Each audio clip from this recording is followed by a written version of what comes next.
Doesn't that look epic? Look at all those book babies on your little photo on your knee there.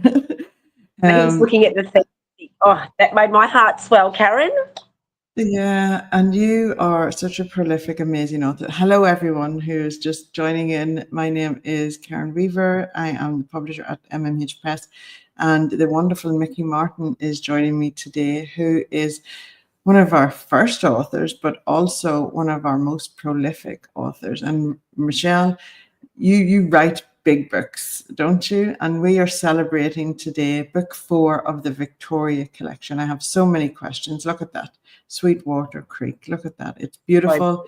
Let's talk about cover art first. So cover art was by the wonderful Kelly Clark. Or yes. she, as her photographer name, she goes by Kelly McDonald, but as my dear writing buddy, Kelly Clark.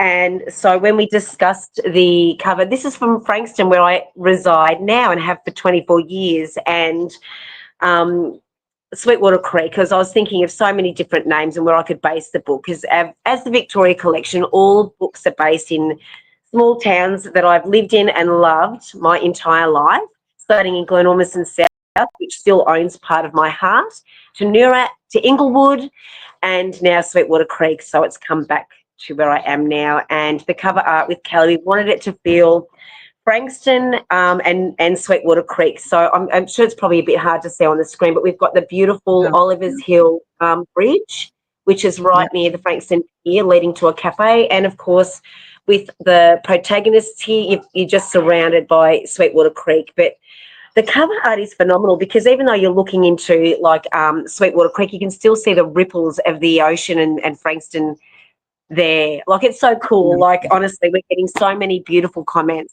regarding this cover. So well done. Good collaboration, Cal, you megastar. Oh, absolute megastar. And the vision and the depth on this cover, it just lends to the depth of the book as well. Now, we know the Given trilogy is just epic. We love it. It's going to be on Netflix. We know that, right? That's given. Out there, No doubt. Sentence Universe, sealed and delivered. And so we're waiting open arms for that to happen. But the Victoria collection, I have never seen you as passionate and enthusiastic as anything, so dedicated to writing these books. Like, you just write and write and write. And you are releasing not one, but 2 books this year. Like, these big books, like you have written them and launched them both this year. Where does this passion come from? Because you're busy, you've got a full-time job, you're a mom, all of the things. Can you share with our listeners or readers, how do you do it? How could I not do it? I just love it. Karen, like, even now I'm writing book 10 and it is set in the Mornington Peninsula. So I think for the rest of my life, I'll be writing books set in Victoria / Australia towns. So not real romances, people, but still Mickey Martin style, dark, romantic, urban fantasy. I'm hoping to dive into the realm of fantasy, but how can I not write? Like, I had my beautiful family down yesterday for Christmas, and a lot of them hadn't been in Mickey's Manor, my writing studio that my hubby built, bless his soul. And they stepped in and they were like, oh my God, this is like a little magical cathedral. And it really is. And it's surrounded by my mummy's things as well. And bless mum, we're celebrating her 8th anniversary this Boxing Day. And I'm inspired by everyday things. I'm inspired by people. I'm inspired by nature. And story just doesn't stop coming. Like, there's no simple answer. I write because I love it. End of. And you have your Boring sacred answer, space. You have your sacred space. Like, I have been in your manor, and that's a really amazing way to describe it. It's just that little cathedral. It's just the sacred space that it just pulls in inspiration, and it's where you go. It's where you write. It's just, I can see in years to come, whenever you are way up there, top best-selling author, people coming to visit Mickey's Manor. It's just like, this is where she wrote these. If they come and visit me, I'll bake them raspberry lemonade scones. Oh, yeah. so lovely. The most welcoming house. I had the pleasure of being there. I've come to visit your home a few times over the years. And then whenever you launched Sweetwater Creek, in the bar that was in the introduction of the book, isn't it? It was such a beautiful day. Like the sun came out, everything just came to deliver that day. It was amazing. Yeah. And then back to It your was so house, much fun. what you do so well is bring everyone together and just celebrate and just, be together. It was just the most amazing experience, and the manor's gorgeous. It's a haven. Thank you. Yep. And look, let's face it, togetherness is where magic happens as well. You're hanging with like-minded souls and loved ones. It just keeps happening. Absolutely, absolutely. Right. I want to just talk about one that, like, where do these ideas come from, especially for Sweetwater Creek, because we're talking about that today. But I know that the Victoria collection came such an epiphany to you. You had to write it. You had to put Victoria on the map in the world, in there, because you just see and you describe the all of these different locations in Victoria. So Sweetwater Creek called to you this story. Does it just come, or what happened? How do you pull out this, extract the story? What's your writing process? I think, oh gosh, the writing process, God, it's a complex one. Also, I know that when I'm writing, I just want to deliver always that tension, the romance, the friendship. Every time I write a book, I want to continue like bettering the story. I want to challenge myself to give the reader something that they've never read before. I want to make the characters people that I want to hang out with and, wish I could be, just really inspiring, cool people that are kick-ass and resilient and so strong and compassionate. And I think with Sweetwater Creek as well, being the fourth book in the collection, obviously with Soul Keepers and Obsidian Souls, it was so. I was back home in Glenormondson. Those that live there and have visited know the magic of Glenormondson South. It has such pull. Obviously it owns my heart. I grew up there and still continue to visit all my loved ones down there, my high school mates. So I just love taking people on a journey. So my writing process when I'm doing this is not just covering, all day topics, whether it's mental health, combative issues in any social dynamic or group, but just the challenge of you can overcome anything whilst you're in this gorgeous area, and you should go and visit it because it's so inspiring. And I mean, Murat, Alan Marshall, I can jump. Was he I can jump puddles? He was, wasn't he? I think he was. Sorry, Alan. But it's just such an inspiring area, and I want to do that through my novels. I want to make the area that I'm writing these books stand out while there's such gorgeous story. And what I love about Sweetwater Creek is I've heard people say when they've read it, especially the people from Frankston, it's like, wow, you just made our area pop. And, I've had people that have just moved to Frankston saying there's so many areas that you mentioned in the book that I can't wait to explore. So, look, it's been really well received since my in-person launch in, was it November, October? Yeah, so a lot of people are saying, where can I leave the reviews? And it's like soon on Goodreads or wherever. So I'm really excited it's launching today. People can get their hands on it and read it. Oh, I want to read it. Can't wait. Such an epic I love what, and it's funny because I remember having a conversation with you one time, and you were in your manor, and you were so true to the story. You had spooked the bejesus out of yourself, and you couldn't walk from the manor to the house. In the dark. That was the Given Sword. Yeah, I can't. Was that the Given Sword? No, it was something. I can't. Yeah, I did. I spoke to myself. I think it was. Yeah. Yeah. A Chilling Summer in Inglewood was a beauty. Yeah. Oh my gosh, loving it. Yeah, it's so funny. But and that's the thing is like every single one of your books, we feel the feels. You are bringing us on a journey, and you talk there about your characters are resilient and strong, and all of these kick-ass whatever.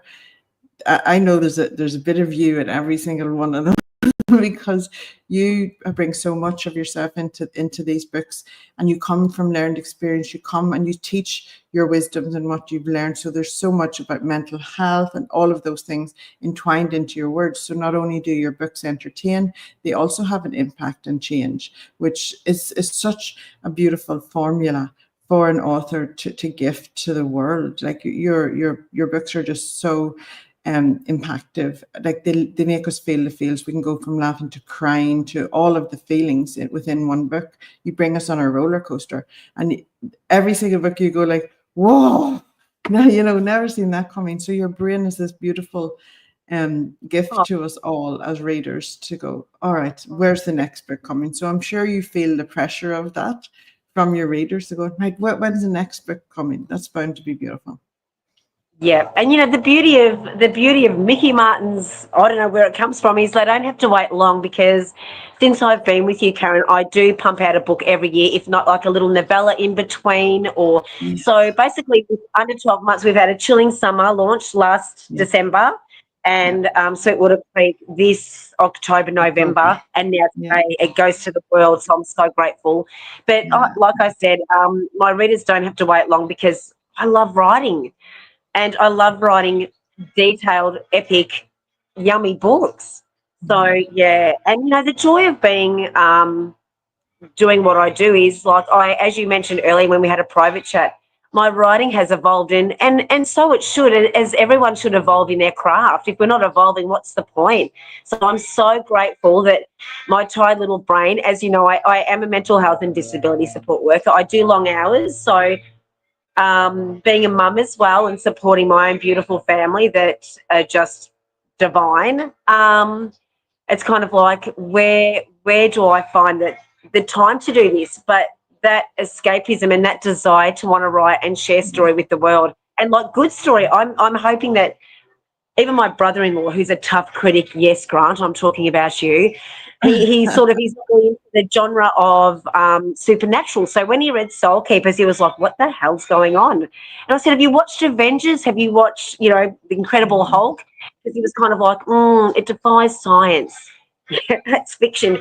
And it was so much fun to see him get into book 2, Obsidian Souls, and really love it. And he's reading A Chilling Summer in England at the moment, and he can't put it down. So that is music to my ears. So, my readers evolve with me, and I think that's really awesome too. You are one of those authors that, whenever it hits big time, people are just going to go, oh my God, there's so many books that we can't, like, this author is just so phenomenal. And we've got so much of her to read. Like, you have got millions of published words done, out there into the world.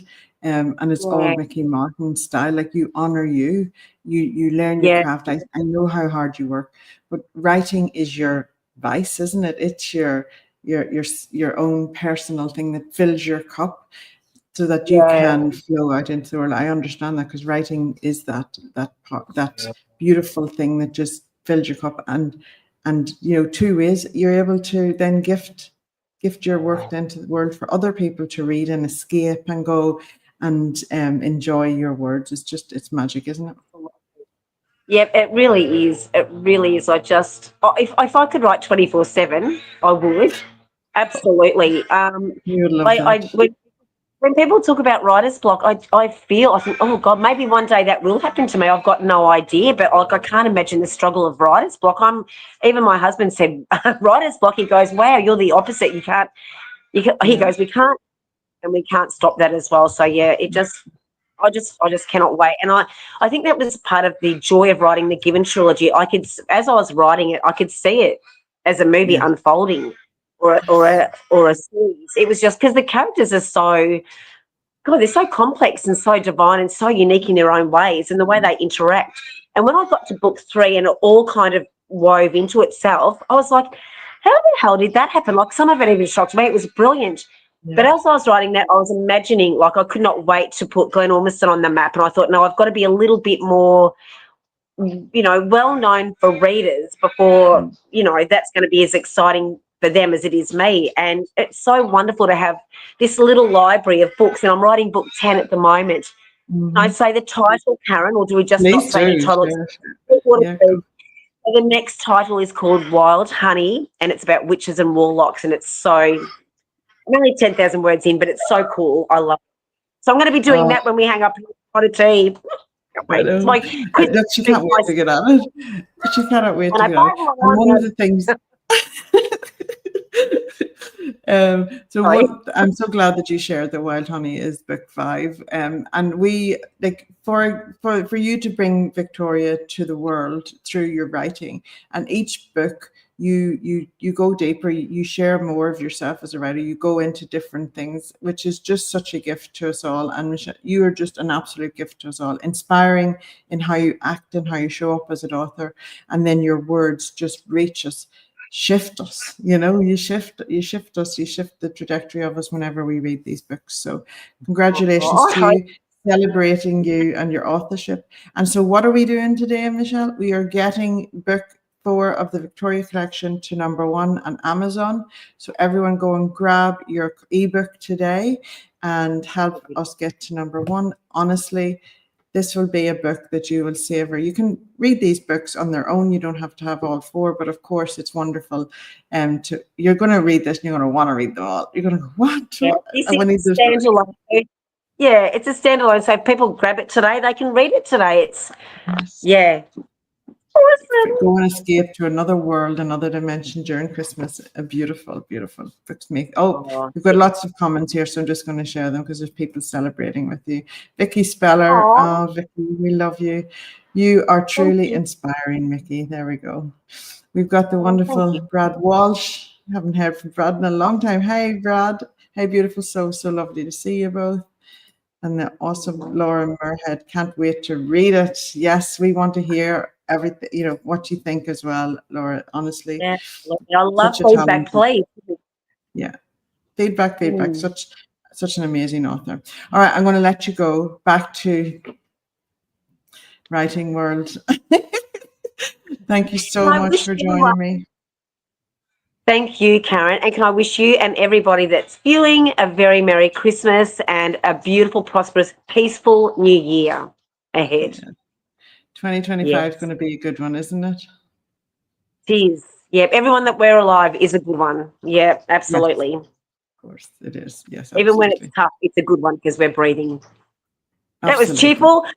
Enjoy As it Sweetwater was. Creek. Thank you for your support, everybody. Gosh, I so appreciate it. And looking forward to the next one. Come and share with us what you think, guys. Go grab your copy today and celebrate with us and get this awesome author to number 1 because she deserves it so much with the effort and the words and how she impacts us all. It's beautiful. Okay, I'm going to say goodbye. Bye, guys. Bye, Michelle. Thank you for joining me. Darling, thank you.